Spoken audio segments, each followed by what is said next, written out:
What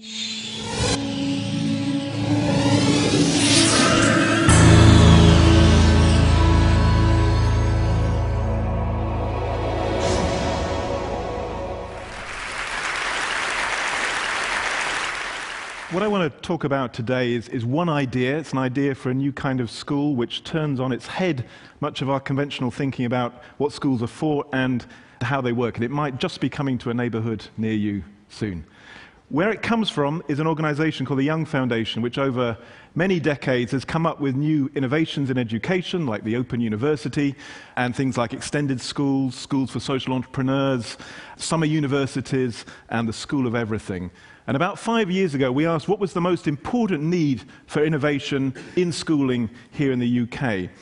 And we felt the most important priority was to bring together two sets of problems. One was large numbers of bored teenagers who just didn't like school, couldn't see any relationship between what they learnt in school and future jobs, and employers who kept complaining that the kids coming out of school weren't actually ready for real work, didn't have the right attitudes and experience. And so we tried to ask what kind of school would have the teenagers fighting to get in, not fighting to stay out. And after hundreds of conversations with teenagers and teachers and parents and employers and schools from Paraguay to Australia, and looking at some of the academic research which showed the importance of what's now called non-cognitive skills, the skills of motivation, resilience, and that these are as important as the cognitive skills, formal academic skills, we came up with an answer, a very simple answer in a way, which we called the studio school. And we called it a studio school to go back to the original idea of a studio in the Renaissance where work and learning are integrated. You work by learning and you learn by working. And the design we came up with had the following characteristics. First of all, we wanted small schools, about 300-400 pupils, 14 to 19-year-olds, and critically, about 80% of the curriculum done not through sitting in classrooms, but through real-life practical projects working on commission to businesses, NGOs, and others. That every pupil would have a coach as well as teachers, that would have timetables much more like a work environment and a business, and all of this would be done within the public system, funded by public money, but independently run. And all at no extra cost, no selection, and allowing the pupils the route into university, even if many of them would want to become entrepreneurs and have manual jobs as well. Underlying it was that some very simple ideas that large numbers of teenagers learn best by doing things, they learn best in teams, and they learn best by doing things for real. All the opposite of what mainstream schooling actually does. Now, that was a nice idea, so we moved into the rapid prototyping phase.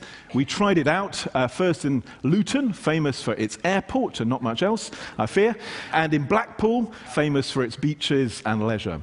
And what we found, we got quite a lot of things wrong and then improved them, but we found that the young people loved it. They found it much more motivational, much more exciting than traditional education.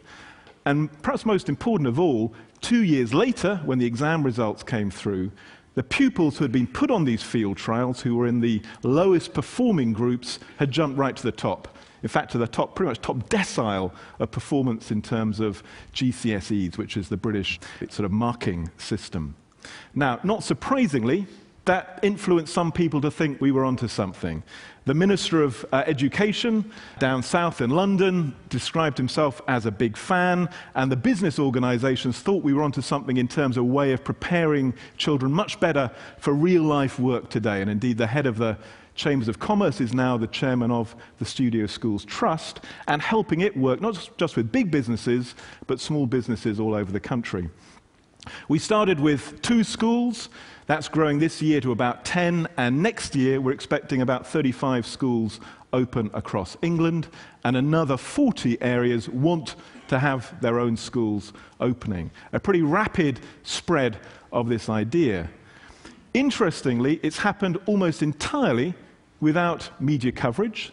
It's happened almost entirely without big money behind it. It's spread almost entirely through word of mouth, virally, across teachers, parents, people involved in education, and it's spread because of the power of an idea, which is a very, very simple idea about turning education on its head and putting the things which were marginal, things like working in teams, doing practical projects, and putting them right at the heart of learning rather than on the edges. Now, there's a whole set of new schools opening up this autumn. This is one from Yorkshire, where, in fact, my nephew, I hope, will be able to attend it. And this one is focused on creative and media industries. Other ones have a focus on healthcare, tourism, engineering, and other fields. We think we're onto something. It's not perfect yet, but we think this is one idea which can transform the lives of thousands, possibly millions, of teenagers who are really bored by schooling.